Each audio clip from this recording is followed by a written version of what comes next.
RCR presenta Librería Sónica, el espacio que te llevará a descubrir el apasionante mundo de los autores, la poesía, la dramaturgia, la imaginación.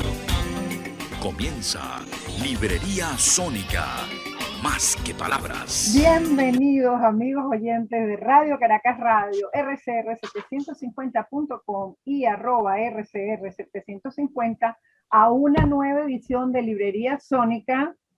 Literatura para untar. Les damos la más cordial bienvenida a Yoyana Ahumada, @Yoyiao. Jorge Gómez Jiménez, @Jorge Letralia. Y Kira Kariakin, @Kiracar. Acompáñanos por rcr750.com, accede a los programas ya emitidos en el canal de YouTube de RCR750 y en nuestro blog libreriasonica.blogspot.com, así como también por el canal de Mixcloud de Librería Sónica. Contáctanos por libreriasonica@gmail.com o síguenos en Instagram, Twitter y Facebook por @libreriasónica.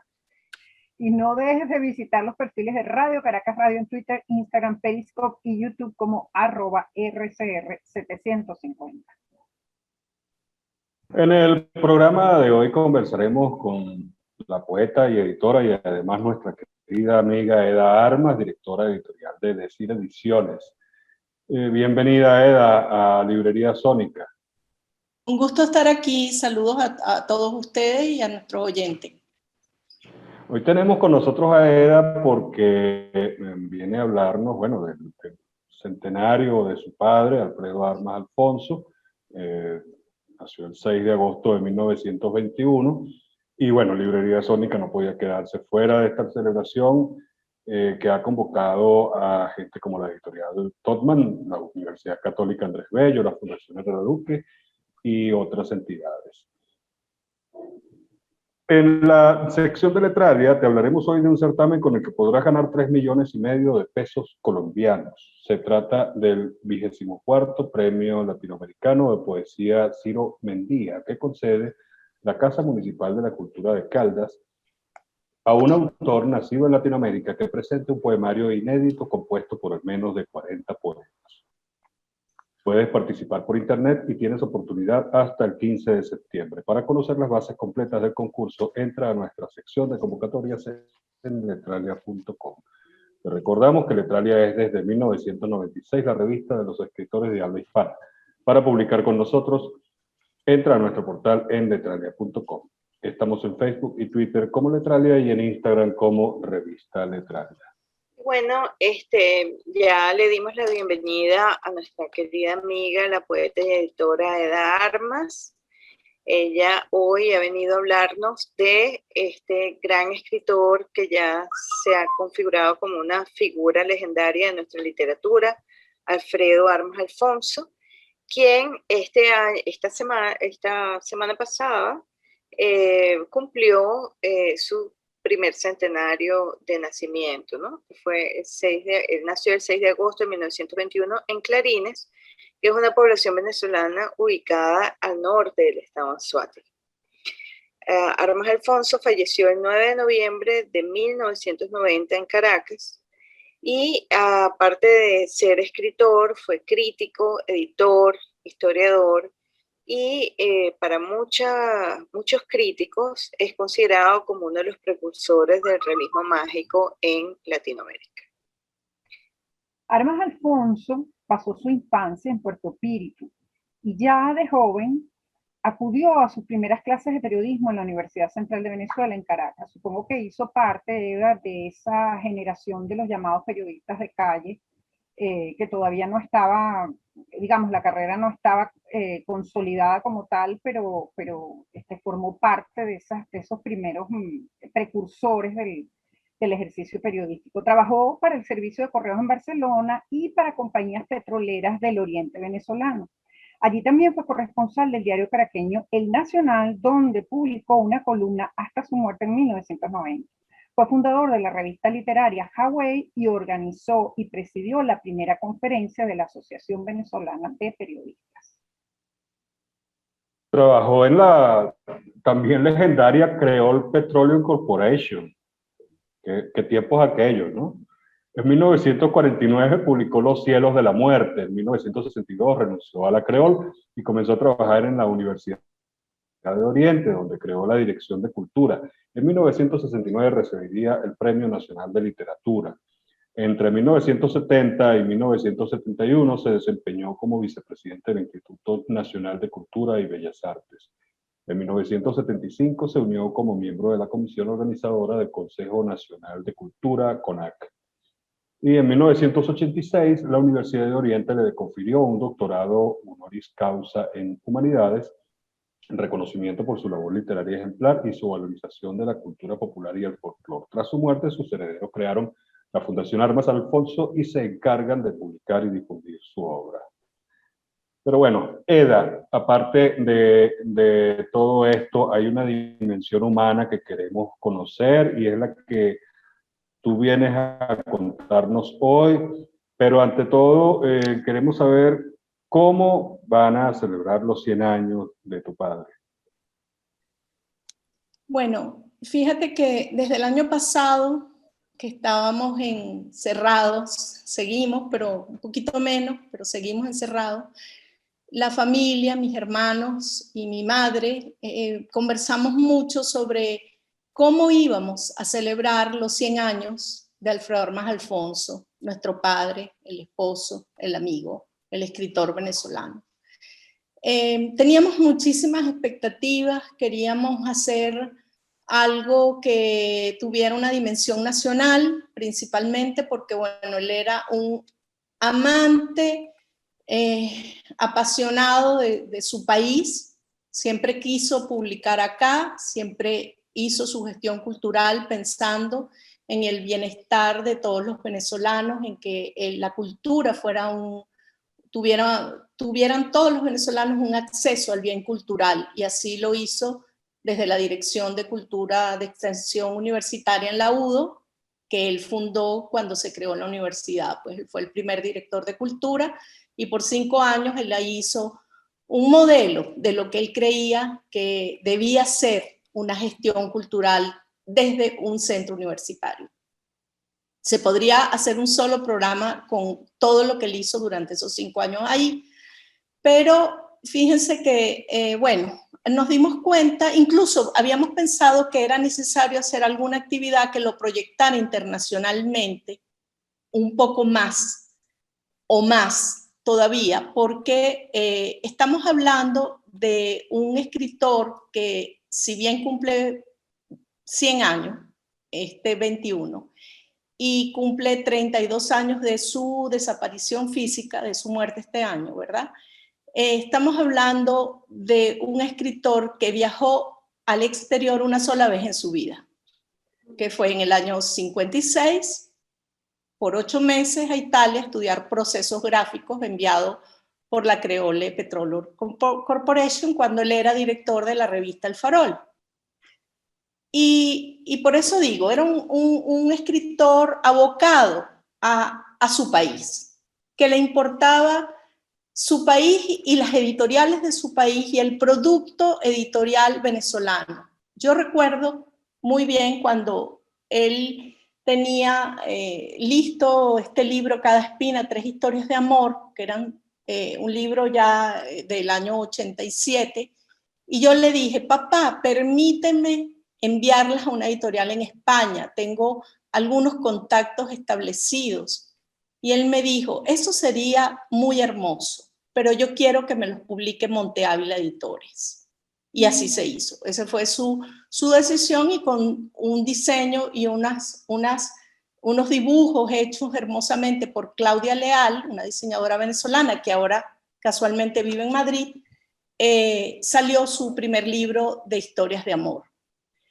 Entonces, dándole vueltas a qué hacer, nos dimos cuenta que teníamos entre manos un original inédito que ya tenía 30 años esperando a que se tomara una decisión editorial.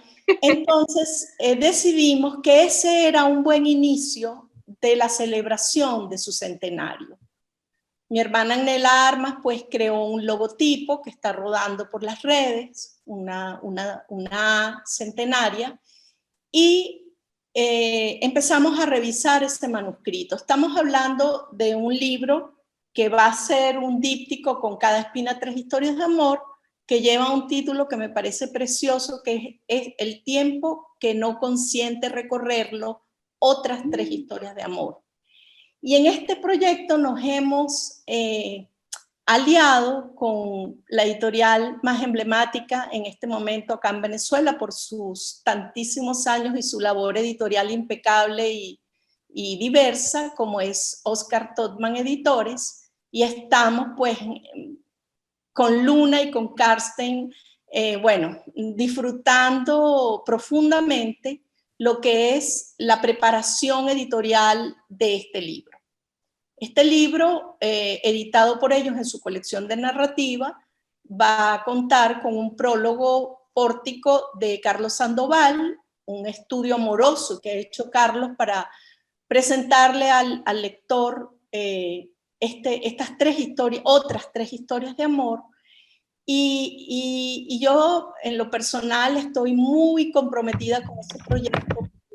Bueno, una vez más, cumplí una tarea íntima de cercanía con mi padre en el sentido de cómo se establece un texto definitivo en ausencia del autor, cuando en una carpeta queda escrita de su letra, en lápiz, grafito, apenas el título, están unas hojas que alguien le tipió, creo que en el CELAR, que fue en la dirección de publicaciones, que fue su último trabajo, alguien lo ayudó a pasar sus manuscritos de puño y letra en limpio, y él a su vez hace correcciones sobre el manuscrito y sobre el texto tipiado, pero no le da tiempo, no le alcanza la vida para convertir esto en un documento limpio.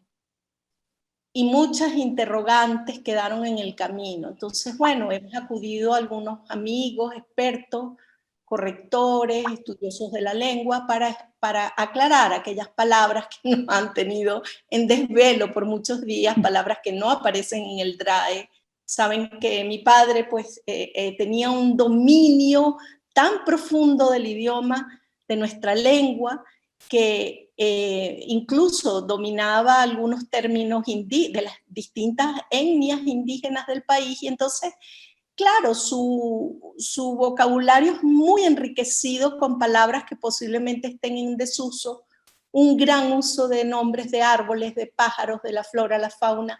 Entonces es un texto que es como un gran bosque donde nos preguntábamos cómo... Mucho del lenguaje coloquial también. Mucho lenguaje coloquial, muchísimo del lenguaje de la oralidad, muchas historias que él recogía y por eso el ritmo de su narrativa tiene esa riqueza que pareciera que lo estamos escuchando en la sobremesa, ¿no? Entonces, este libro tiene un gran peso dentro de la programación centenaria. Y bueno, estamos trabajando en él, deseosos de que salga muy pronto. Es una primera actividad, pero muy importante, porque se va a salir a la luz estas otras 3 historias de amor, que lo único que les puedo adelantar es decir algo que a mí me ha tenido en gran, ¿cómo se dice?, pensamiento, pensando muchísimo sobre ello. ¿Por qué un individuo que ya está enfermo, que se sabe enfermo, que se sabe débil, ocupa su tiempo de escritura del último año y medio en escribir las historias de amor, sus primeras historias de amor cuando apenas tenía 20, 22 años? Eso me parece precioso. Es como yo no me voy de este mundo sin dejar justamente las historias de amor bien puntualizadas, bien escritas, ¿no? Y son de una ternura y son de una luminosidad con la madurez del escritor que ya era, ¿no? Va hacia atrás, va hacia la memoria, es un juego de espejo, pero con la madurez del escritor a los 68, 69 años. Pero, ajá, apartando la publicación del libro, este jueves hubo una actividad con la Fundación Herrera Luque, ¿verdad? Una charla y que van a haber algunos otros encuentros, algunas otras... Ajá. Sí, nosotros para enaltecer el 6 de agosto invitamos, y muchos se nos sugirieron, a instituciones, fundaciones vinculadas con la fotografía, con el mundo editorial, el mundo de los libros, a que lo celebráramos ese día todos juntos con un flyer, y así se hizo.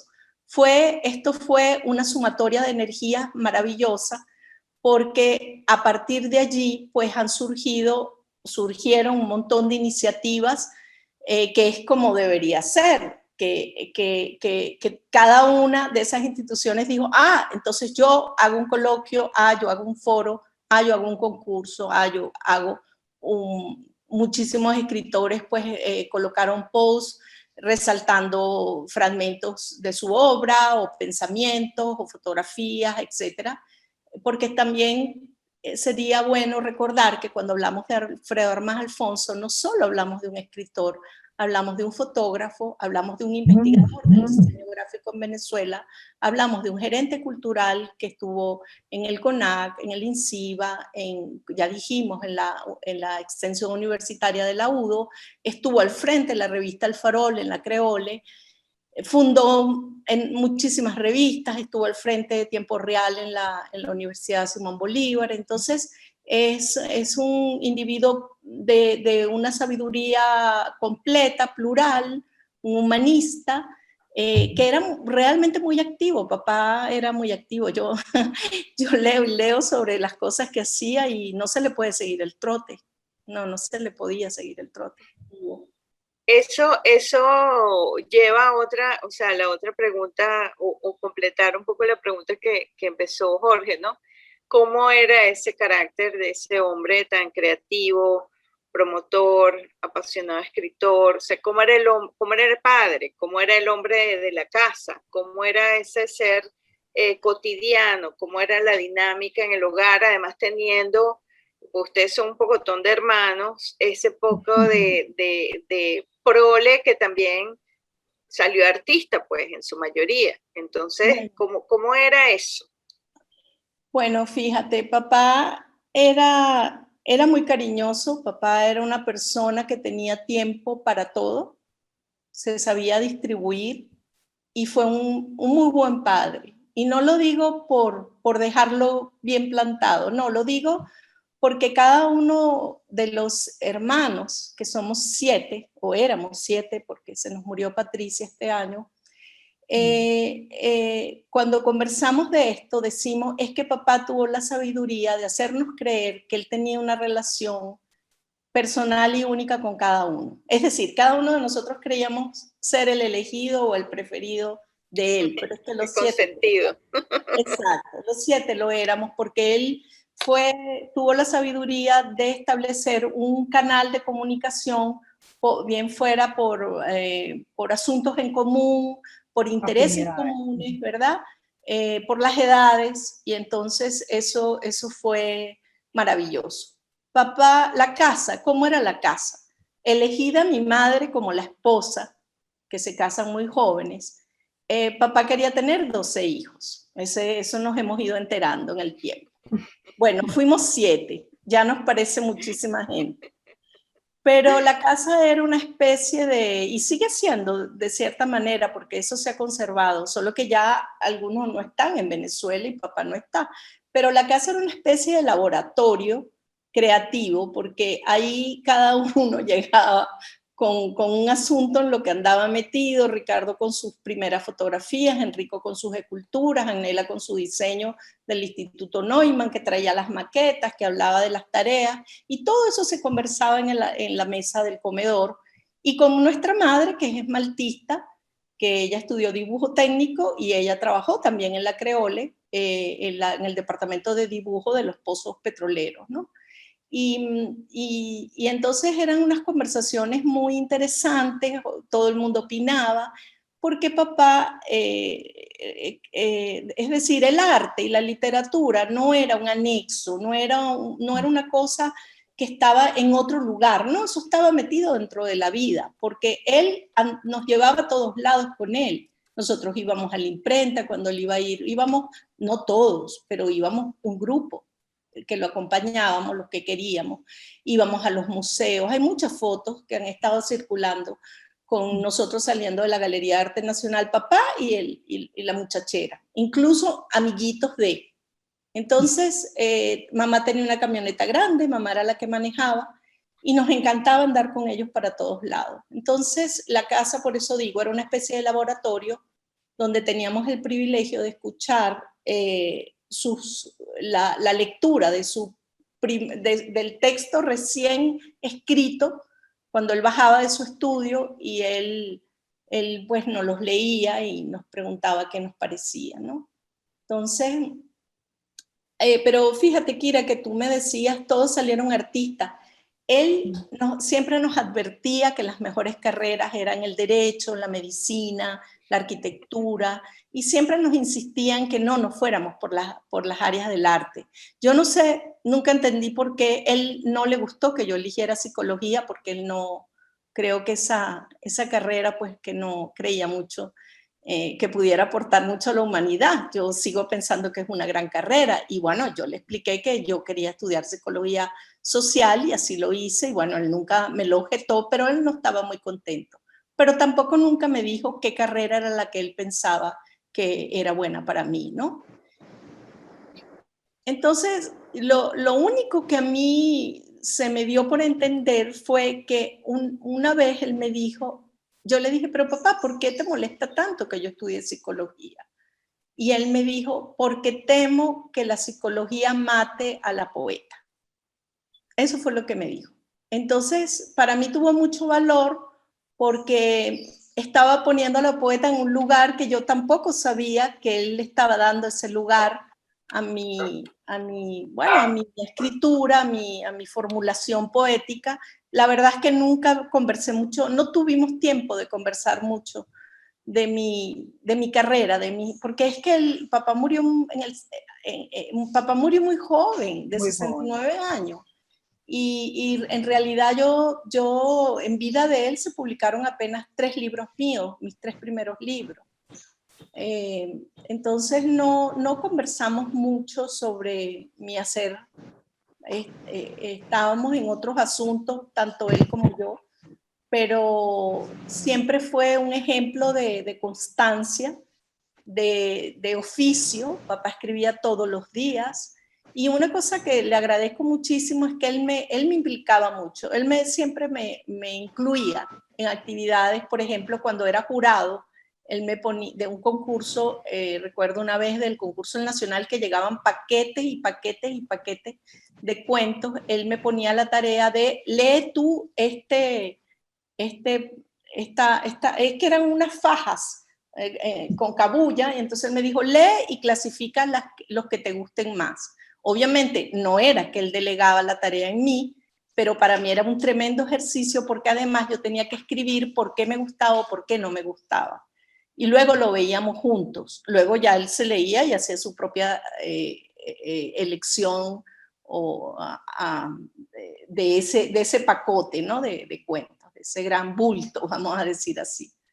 Eda, tu padre, que creo que, fíjate que le propuse a la Escuela de Idiomas Modernos de la UCB, al menos en mi departamento de lengua española, que incluyamos la obra de tu padre para trabajar el paso del cuento a la novela, pero sobre todo porque tiene unas características sumamente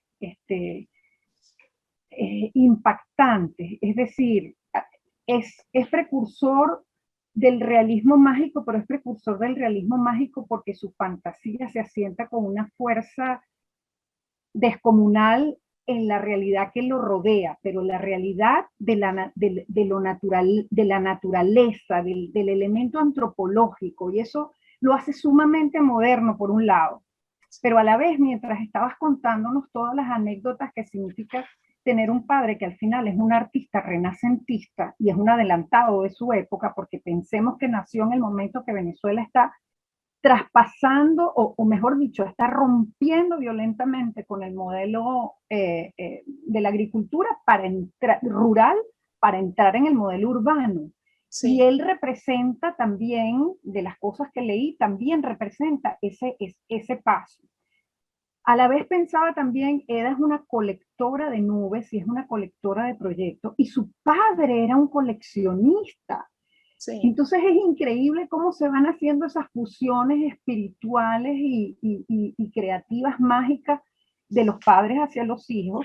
Es también considerado un folclorista, es un apasionado absolutamente de Venezuela, en un concepto muy particular de lo que es la conformación de la identidad. Háblanos de ese coleccionista, de ese hombre. Además, extraemos un fragmento del libro Sobre ti, Venezuela, publicado por Americano en 1982, que dice: alucinante pasado nuestro oscuro y luminoso acontecer. Ay, ya, se me fue el guión. Pero bueno, estamos en el... Sí, se apagó. Yo te lo leo por ti. Léelo, por favor.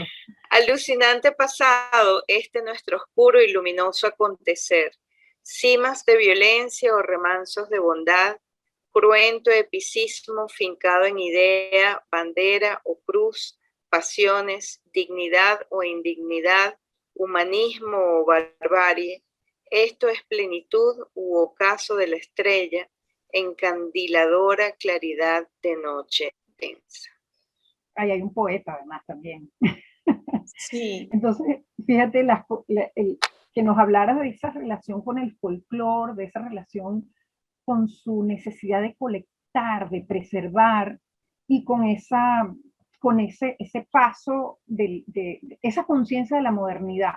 Aunque no lo haya explicitado, leí un ensayo que Víctor Bravo escribió para El Nacional y me impactó muchísimo eso. Sí.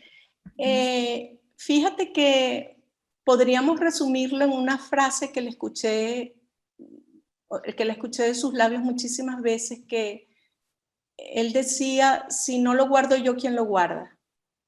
Y en ese momento la Biblioteca Nacional no estaba todavía como tal, y él tenía una conciencia plena de la memoria, de guardar para poder escribir la memoria, como lo hace, por ejemplo, en el caso de Yerra, un libro que él inventa sobre el acto de errar al animal en los llanos venezolanos, y que esos hierros que se demuestran en el libro, él los tenía todos. Todas las impresiones se hicieron de la colección de piezas de hierro que él tenía, ¿no?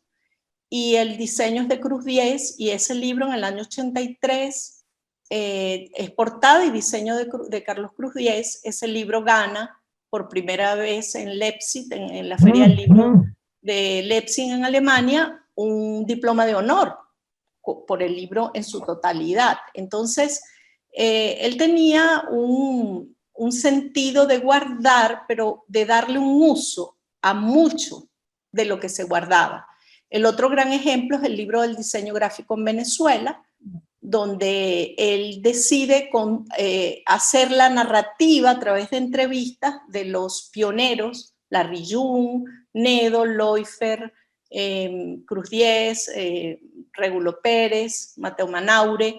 Él entrevista a los pioneros y da el testimonio y deja sentado, porque él lo dice: este no es un libro total, este es un libro que deja asentado unas primeras bases para la historia del diseño gráfico en Venezuela, y muchos de los ejemplos, entiéndase, portadas de libros, estampillas, afiches, documentos gráficos que están dentro del libro ilustrando, eran de su colección.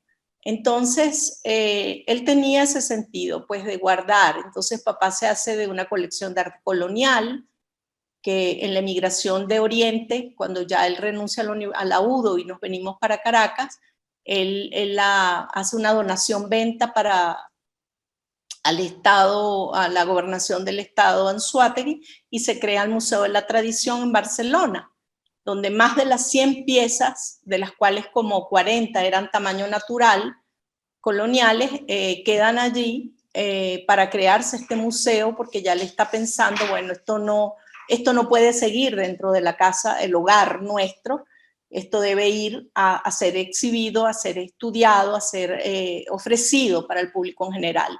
Y se crea el Museo de la Tradición en Barcelona, como ya dije. Entonces había un sentido de conservación, un sentido que tiene que ver con el historiador que en él había, el cronista, que hace otros varios libros en ese sentido, ¿no? Fíjense que en estos días un primo, que es cronista de la ciudad de Clarines, del pueblo de Clarines, nos mandó una carta que papá le hace al presidente Isaías Medina Angarita, con 20 años de edad, donde él le pide al presidente la donación de un busto de Bolívar para la Plaza Bolívar en Clarines. Tiene 20 años y ya le está pensando que en su pueblo natal no hay un busto de Bolívar y se debería colocar. Y lo pide, hace una carta personal al presidente, que por cierto el presidente le contestó. Oye, qué bueno. Una clara conciencia de la memoria a futuro, de la importancia de la pertenencia y el arraigo. Hay un fragmento de uno de los textos que nos enviaste. Yo quería recordar contigo que, bueno, primero que yo pude conocer a tu papá cuando salió la novela Este resto de llanto que me queda, porque yo estaba jojotica empezando a trabajar en editoriales con Milla, con Leonardo Milla en Alfadil. Y esa novela salió ahí. Y la primera entrevista, o sea, yo tenía que entrevistar a tu papá para saber de qué iba la novela y todo eso. Y la primera entrevista literaria que yo hice fue a él. Y me fui a tu casa, o sea, y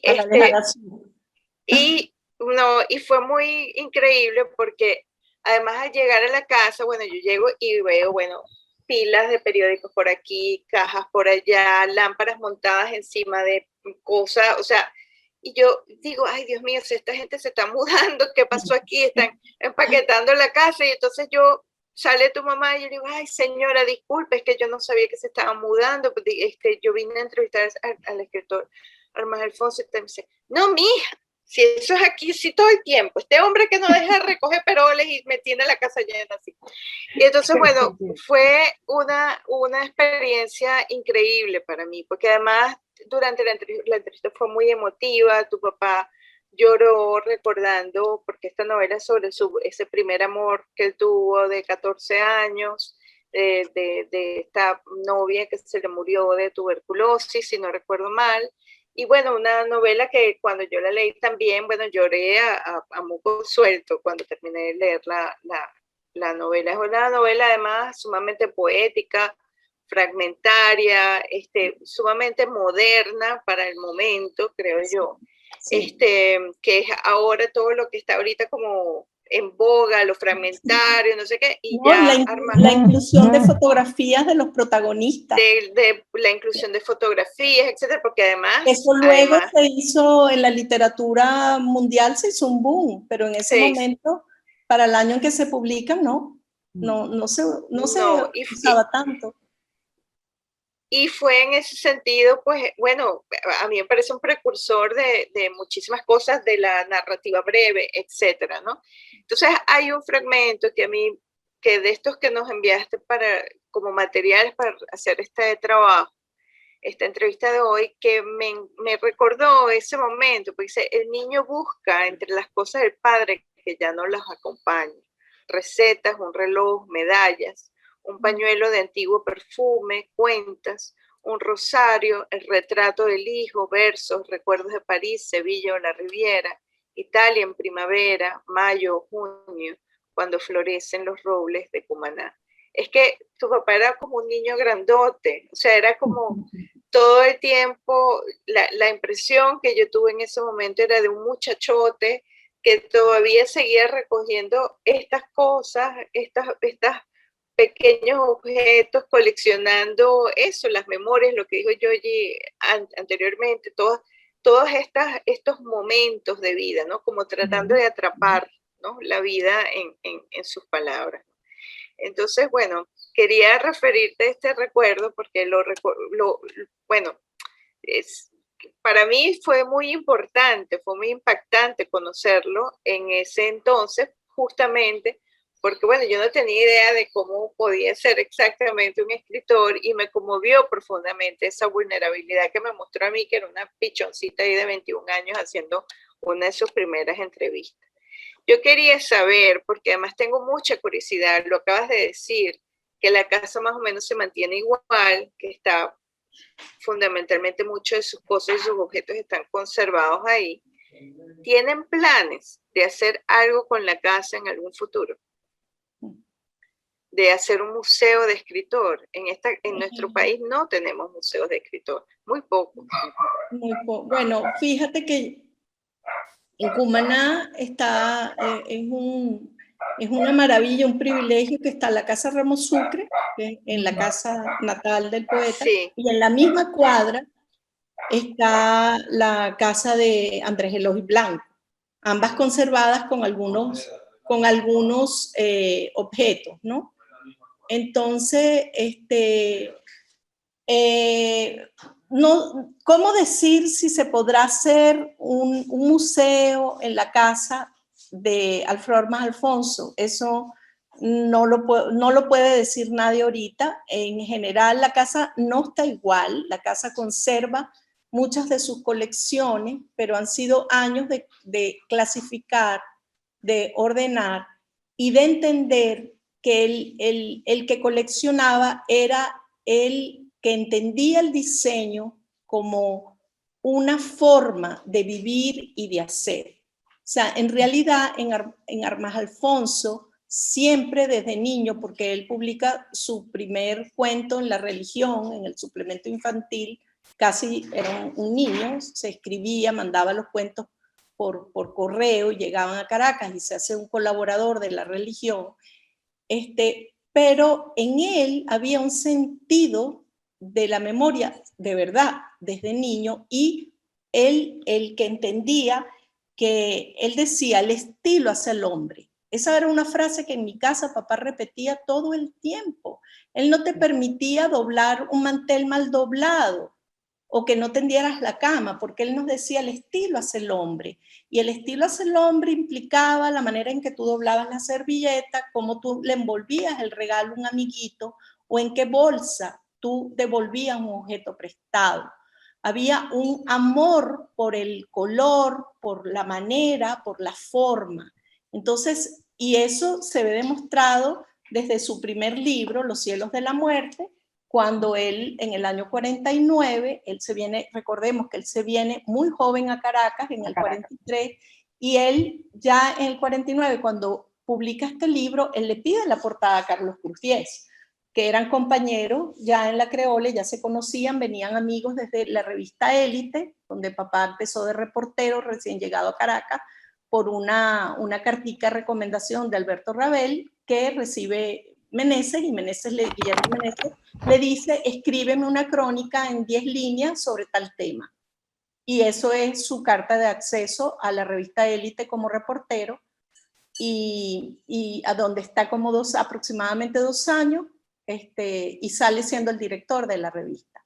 Pero él era así. En su tercer libro, en Tramojo, él publica una fotografía del río Unare que es de su autoría. Entonces, cuando tú te pones a observar todos sus libros, cómo él le daba una atención especial a cada libro, quién le hacía la portada, ya él tenía una conciencia de que el libro tiene que ser un objeto, que va a ser un objeto histórico, que va a marcar una época. Él se vinculaba con todos los artistas plásticos del momento, ¿verdad? Y los implicaba en cada proyecto en el que papá se metía. Él implicaba al diseñador, al fotógrafo, al artista plástico. Él hacía equipo, hacía grupo, y eso es tener una visión trascendente del hacer cultural, porque no es que alguna portada es de él, pero muy poquitas, una o dos, porque él tenía también esa cualidad. Él dibujaba, no profesionalmente, pero sí era un amante del dibujo, y bueno, él tenía ese sentido de integración, ¿no?, de las artes. Eso uno lo aprendió, yo me siento un poco también así, pero es que lo aprendí en casa, era un uso común, era una norma, ¿no? Una norma de vida, no una norma impuesta, sino una norma de vida que uno observaba y todo se hacía como con estilo, ¿no? Bueno, se intentaba que todo tuviese un estilo y un sello personal. Bueno, es impresionante además que cada uno de ustedes heredó como una suerte de aspecto, ¿no? O sea, está Nela, que es la diseñadora, tú la poeta, Enrico el pintor, Ricardo el fotógrafo, porque además tu papá tomaba muy buenas fotos.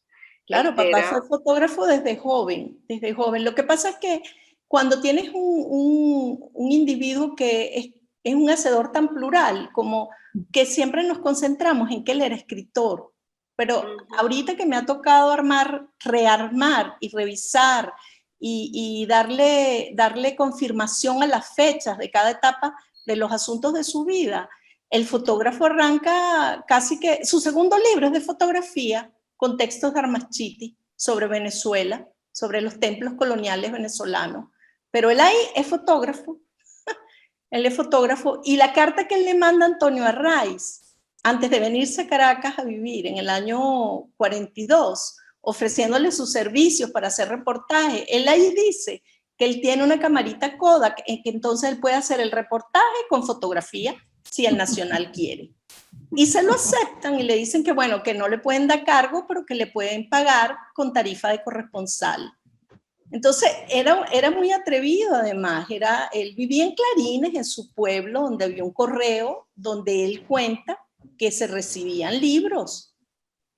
Imagínense, en los 40 en Venezuela, por el correo se movían los libros en Venezuela, que ahorita no.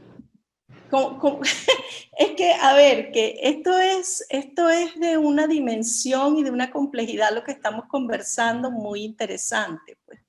Pero era obviamente una persona que tenía, yo diría, claridad en lo que quería lograr y que era atrevido, era muy atrevido y cuando papá, hay un momento de su vida muy, muy creativa que es cuando él renuncia al AUDO, como es siempre cuando uno renuncia a un cargo público en el que te has dado con todo, en el que has dado todo tu mejor esfuerzo y has logrado muchísimas cosas, pero tienes también grandes frustraciones porque, bueno, en los cargos no siempre se puede lograr todo lo que uno ha pretendido, ¿verdad?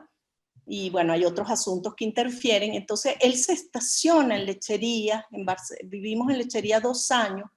Yo lo veo así, es como una estación ficticia. Ahí vivimos 2 años, pero era tan necesario ese momento en la vida de mi padre porque en ese momento, en una pequeña oficina en Barcelona, que entiendo que era del Nacional, de la corresponsalía del Nacional, papá escribe el Osario de Dios, que son 158 textos fragmentarios.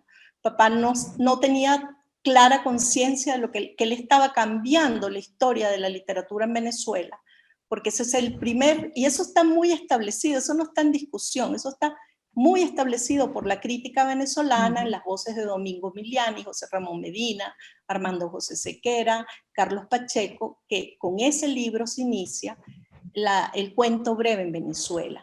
¿Por qué? Porque es un libro, hay discusión entre la crítica si es una novela fragmentaria o es un libro de narrativa breve, ¿verdad? Que como decía Yoyana antes, hay un móvil similar en Este resto llante que me queda, que es una novela breve, que también es un género poco explorado por los escritores venezolanos, pero sí hay otros libros. Y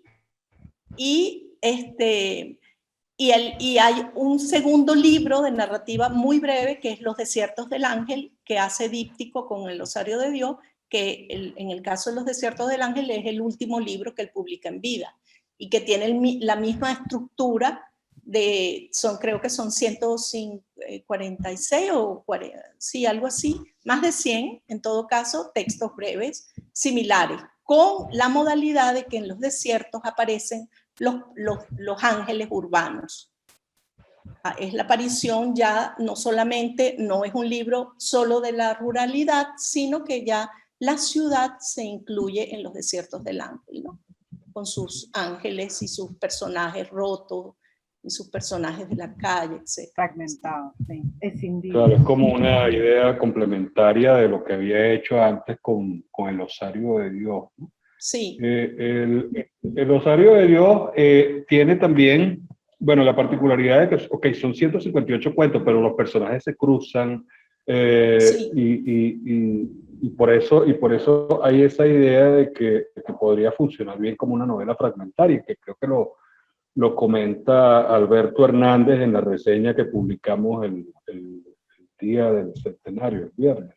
Sí, lo comenta Alberto en esa maravillosa reseña que publicaron en Letralia, y lo explica Julio Miranda en el texto del Adán Triste, que prologa la edición que hicimos en la Fundación, el primer volumen de su obra completa, ¿verdad?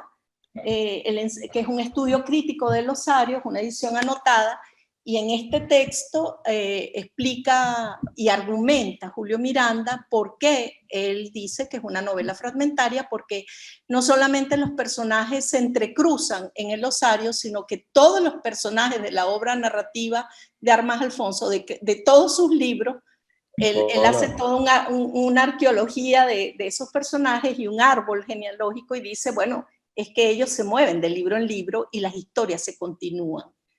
Ahora, bueno, la crítica sabrá, eso es bastante complicado, pero bueno, sí tiene un lugar definido como iniciador del cuento breve, pionero, también lo llaman, del cuento breve en Venezuela, porque recordemos para nuestro público que esto está sucediendo históricamente en el momento que García Márquez escribe 100 años de soledad y en el momento que Rulfo en México hace Pedro Páramo. Entonces, no es que unos se influenciaron a los otros, es que todo esto está sucediendo a la vez, sin haberse leído entre ellos. Exacto. Entonces, y también coincide como uno de los precursores, y me parece muy interesante porque estaba pensando que posteriormente se dan agrupaciones, o sea, y a través de las agrupaciones hay una decisión estética y ética de transformar una determinada tradición. En el caso de él, lo hace por su voluntad de escritor, no lo hace a conciencia, ¿sabes?, de ir en contra de una tradición. No sé si es así, pero así lo leo por tus palabras y por lo que he podido leer de los escritores. O sea, él es precursor del realismo mágico porque esa es su manera natural de relacionarse con la palabra y la escritura, es lo que quiero decir. Claro. Pero no porque haya una intención de romper con una tradición particular. Nosotros los hijos que fuimos testigos de la escritura, de la lectura de los primeros cuentos del Osario de Dios, él no sabía, él no tenía muy claro, ni siquiera se estaba imaginando que él estaba creando un movimiento o una manera. No, yo creo que pero sí le veíamos la alegría de lo que él estaba logrando. Había algo que estaba sucediendo que él de eso sí tenía conciencia, de que ese era un libro muy particular, muy extraño, y que ese libro para él había llegado a un lugar donde él quería llegar, pero solamente la situación de tener un tiempo flotante, como les decía yo hace un ratito, de un año dedicado a la escritura, ya sin problemas gerenciales ni con decisiones administrativas que tomar. En la casa la llevaba mi mamá se encargaba de la muchachera, de la casa, de los colegios, y papá escribía, pero siempre tenía tiempo para ayudarlo a uno en la tarea, para leerle un cuento, para hacerle una recomendación, para pasear agarrados de la mano. O sea, realmente, bueno, ¿qué les puedo yo decir? Si soy una admiradora ferviente de él, porque creo que fue un hombre de unas dimensiones imposibles de medir. Yo me siento muy privilegiada de ser su hija, y bueno, tratamos de honrarlo con las distintas actividades, y hay un grupo de actividades que no estoy autorizada a contar, pero es un convenio muy estupendo que venimos trabajando hace 3 años con la Universidad Católica, y que serán más bien ellos los de la universidad los que cuenten muy pronto qué viene para Armas Alfonso y su legado en este convenio con la Universidad Católica Andrés Bello. Ay, qué buena noticia. Tenemos primicia entonces en Librería Sónica.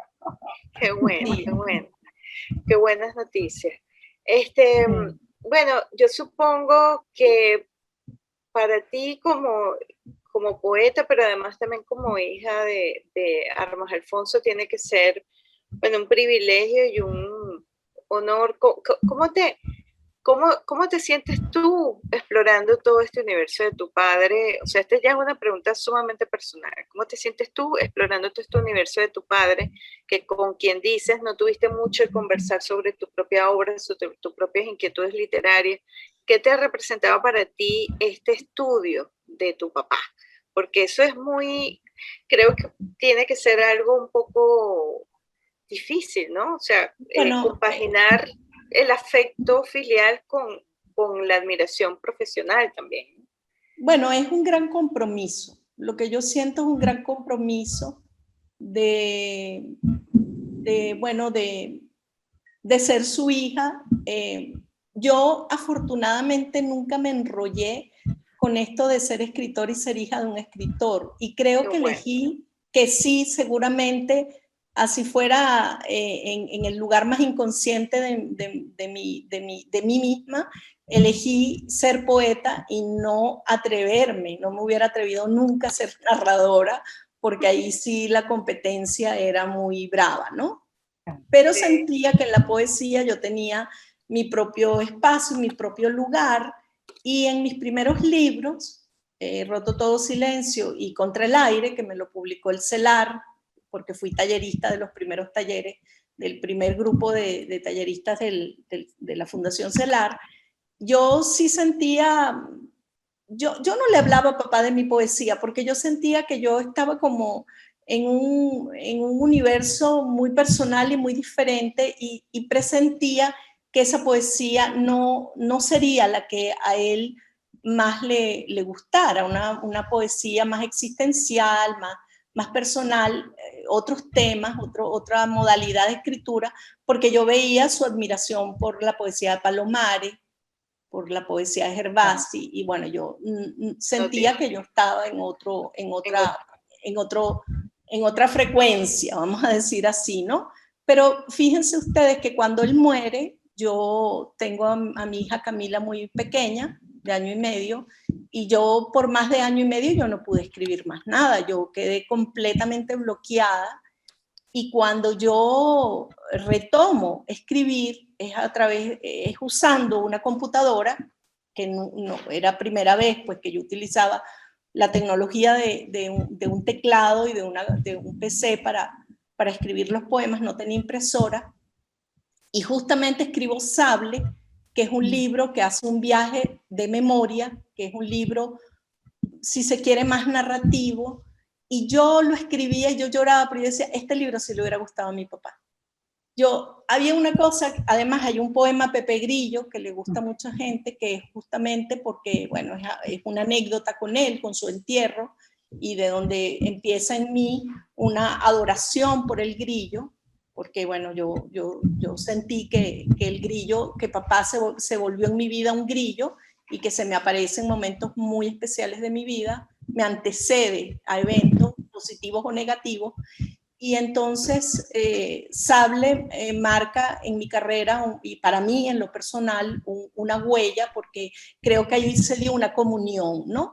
Y mi poesía cambió y varió, y mucho ha variado más en el tiempo, donde yo sí me quedé con muchísimas preguntas que yo le hubiera querido hacer, y en todo caso decir ahorita, al margen en esta conversación, que mi tutor no fue mi papá en poesía. Yo me confié más a otro escritor que era amigo, que de la familia, que fue a quien yo le contaba y le mostraba mis primeros escritos, porque era muy complicado hacerlo con el padre. Sí, era muy difícil. No nos podemos ir de esta maravillosa y extraordinaria entrevista que nos ha hechizado a todos sin decir que una de las bellezas de esta celebración es que a través de esa publicación de un material inédito donde estás descubriendo mucho tiempo después, además, a otro padre y dialogando desde otro lugar y concluyendo con una cantidad de otros ojos que están mirando su obra, tu padre está celebrando 100 años de nacimiento, haberse ido muy joven, pero desde lo vivo, desde esa memoria del futuro que siempre le preocupó. Y eso realmente es extraordinario. Y se nos queda por fuera que, como decimos aquí, es que a este pueblo le excavaron su suelo y que finalmente, haciendo una gran elipsis, destruyeron los retratos que ningún parecido poseían con los rostros nuevos de los extranjeros. Desterraron la rosa. Él tenía dentro de sí la preocupación por esa corte abrupto, por ese hondo desterramiento de sí misma que tenía el país. Bueno, papá decía que a él lo estaban matando la tristeza del país. Él sufría mucho, era un cuidador de lo patrimonial, de las raíces, todo eso está en su obra. Creo que la mejor invitación que podríamos hacer es leerlo, es buscarlo, claro. Está en las bibliotecas, en las librerías, algo circula, y esta edición que estamos haciendo de sus otras 3 historias de amor van a estar en librería porque se está haciendo impreso, también va a estar en Amazon. Entonces, bueno. Bueno, Edita, querida, ojalá aquí escribimos en nuestro guión, ojalá en un tiempo futuro pueda retornar esa rosa que fue desterrada y crecer en el amor dejado por los hombres y mujeres que como tu papá contribuyeron a configurar el imaginario de este país. O sea, es increíble que se haya muerto en el 90 y que ya tenía como esa tristeza que, bueno, que ahora a todos también nos embarga, pero que, bueno, pues confiamos que en algún momento podamos recuperar y que gracias a trabajos como el que estás haciendo con la obra de tu padre, pues, bueno, sentemos bases para este futuro que espero sea esplendoroso, porque después de esta oscuridad tiene que venir la luz. Sí, también quiero agregar, Kira, que lo estoy haciendo yo, pero no solo yo, todos mis hermanos están de alguna manera trabajando, estamos muy unidos en este trabajo de rescate de la memoria y de hacer proyectos para que se conozca nacional e internacionalmente la obra que él legó con tanto amor. Sí. Y tendrás todo el apoyo de nosotros en la medida de lo posible. Cuenta con nosotros. Así lo vamos sintiendo y muchísimas gracias por ello. Bueno, nos despedimos, Jorgito. Eda, siempre un gusto hablar contigo. Aquí en persona más. Les recordamos que en la dirección del de RCR 750 está Jaime Nestares, en la gerencia de producción Willy Zarca. En los controles, el hombre más paciente y más corta y pega del mundo, Ian Bururu Martínez, y quienes compartimos con ustedes. Kira Cariaquín, @KiraCar. Yoyana Humada, @Yoyiau. Y Jorge Gómez Jiménez, @Jorge Letralia. Y así concluimos esta emisión de Librería Sónica. Literatura para untar. Para untar. Ay. RCR presentó Librería Sónica, el espacio donde la literatura es mucho más que solo palabras.